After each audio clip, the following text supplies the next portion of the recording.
Well, that was Professor Atari Jega, the chairman of INEC, after the conduct of November governorship election in Anambra State. A lot of plan went into that particular election, but what went wrong? We are going to be taking that as an example to look at the state elections and ultimately the 2015 elections. Let me ask you, I know both of you, I met you on the field in Anambra State.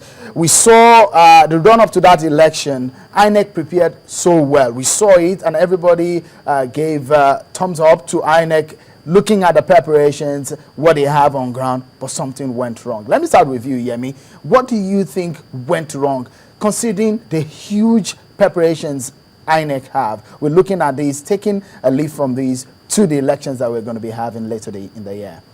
I think a big problem, which INEC also admitted, was not doing enough in terms of voter education.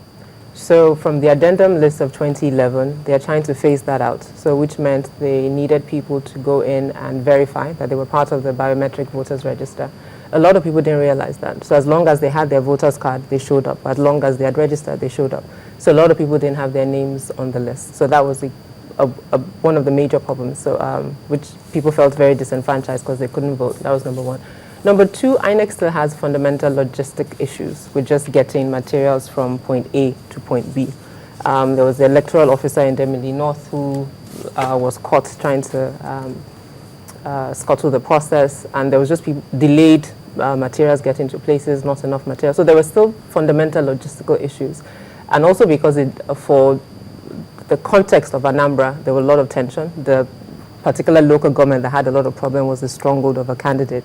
So that sort of also escalated the issues that were there. And I think also there were lots of sort of anticipation, because Professor Jega did say that Anambra would be a litmus test for their readiness for 2015. So for a lot of people, the fact that there were major challenges sort of caused a lot of worry for what that would mean for 2015. Interesting. Mr. Wale Ogunade, interesting that INEC prepared so much, and is intriguing also to find out that something went wrong. But look at it, Anambra election is perhaps one of Nigeria's most peaceful governorship election. But peaceful, but was it fair, and did it come out well? No, isn't it? Yes. The Anambra people are, as they call themselves, the Anambrians. They are quite peaceful. I mean, we were there for some days before the election. We interacted with them. The typical Igbo man, they will shout at each other, all this noise, but they will not fight, particularly in Anambra. We enjoyed ourselves there. The only thing I saw was that INEC grandstand. They did a grandstanding. Why they told us that, yes, everything was in order. I was in Oka, the capital, at the headquarters of INEC on Wednesday, immediately after the stakeholders meeting. And of course, I now went back again, because that time what they did was that, yes, it wasn't by proxy anymore. Each of the observer must come to collect his card, to pick his card. So to that extent, I was on ground to ensure that I identify members of my group that has come, so that nobody will come again through a mercenary should not come in, and so on and so forth. So to that extent, I was there. And I saw soldiers move, they moving electoral materials out as on Thursday and Friday. So I said, and they were beating their chests that, look, don't worry, this time around, we'll get it done. And of course, on Thursday, I told you, I decided to go visit a pastor who was transferred to Enugu. When after all, we finished our activities, just to quickly see him, since it is strong train, an hour from Oka. And on the way going to Enugu from Oka, I met a whole lot of military guys, about 20 or 50, 25 Hilux trucks coming with military guys to provide security. To that extent, of course, to confirm that when we were during the roundup on Sunday, we saw the whole security guys at, is it Obosi now? Where is that now? Obosi, right? So, to me, everything was okay, but unfortunately, as I'm talking again, as you brought that issue, what went wrong, I can't say. What went wrong? Because yes, we were there on ground. We deliberately went there ahead so as to fortify and support INEC to ensure that the job is well done. So we went there ahead of time to ensure that all our minds are mobilized throughout the 21 local governments. Unfortunately, on election day, as at 8 o'clock, nothing happened. And by 8 o'clock, they are supposed to start the accreditation process. Nothing happened. 9 o'clock, and unfortunately, Anambra is a place that we run around within 5 hours. The whole of Anambra, is it Obosi, is it Dekunofia, all these places, because of course, to God be the glory, indeed they had a good road network. So we went round, Abi. We went round. So it's a small place. So what went wrong that you could not cover these places within 1 hour, within that time? And of course, I've always advocated, and thank God for this opportunity, and I hope somebody is listening. There can be a mock election before the D-Day, so as to know the turnaround time. So that you know that, yes, between the state capital and the local government and the polling unit. All right. If you remember vividly what happened that particular local government where a lot of that caused the whole problem, it wasn't about logistics. It was about someone sabotaging the efforts, who was in charge sabotaging the effort, and that was why I said earlier on that the elections had gone past preparing, having a perfect plan. It appears that there's some people who work with INEC that are making sure that things didn't work at that particular time. We're looking at the elections that we'll be having later in the year. What exactly, based from this experience, what do you think we can do to make sure that the experience of Anambra, what made Anambra election dented with what we saw, does not happen in Ekiti and in Osun State? First, JK must be on ground. You see, you don't give a small job, a big job, to the small boys. That's a big one. He ought to be there. For him, if he's on ground, definitely, the way things will go wrong will be very minimal.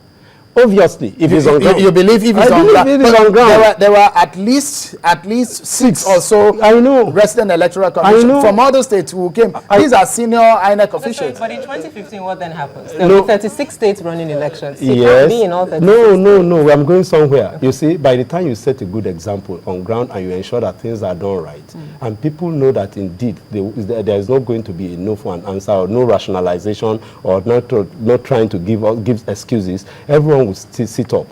How is it possible? There's nothing difficult for Jega to run around Nigeria with that on election day on a chopper. It's not impossible. Is it difficult? He can run around once you know that the man is coming. What will his presence do in the particular His presence is to ensure that things are done right. I mean, let me say, your MD. What do you do with that? With your MD, if your MD is watching your program, will you afford to mess up even in this presentation?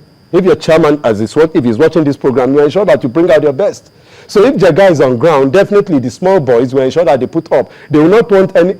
This is politics. You know what I'm talking about now. On the eve of the election, we know how movements are going on all around by the politicians to outdo themselves. It appears Yemi does not agree with. It's all right now. It's a free world. I personally just don't think it's practical, because at the end of the day, and I think that may be part of the challenge with INEC and the focus on Jega, as he's a human being. He's one man.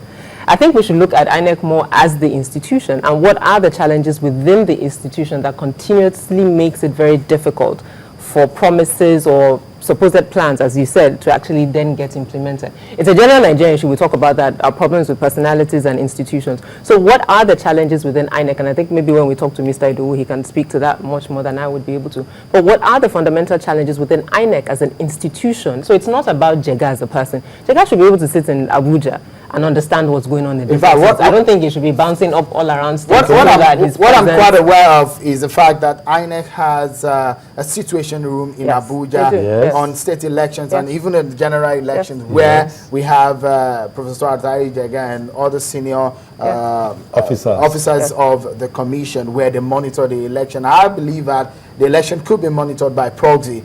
But the fact remains that as an institution, what happened in Anambra was the fact that one person made a very wrong move, and that actually sabotaged that particular effort. But it's not just the person, though. And I think if we look at it a bit more, yes, that one person made a wrong move. But then if you now look at it institutionally, how did INEC respond?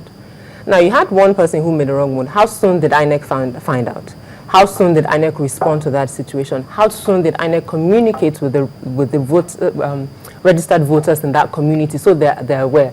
Now, Anambra was in November. We're now in February. Has INEC provided any updates in what has happened over the last 4 months? I think in a recent interview, Professor Jega did say that he's been charged to court and they're waiting. But also part of it is people seeing that there are consequences to actions. So what has happened? Is he in jail? Has he been found guilty? If we can speed up that process as well, to your point. So when people understand that there are consequences to the action. So it's not just about Professor Jega physically being there, but it's people then seeing that something happened to someone who did something.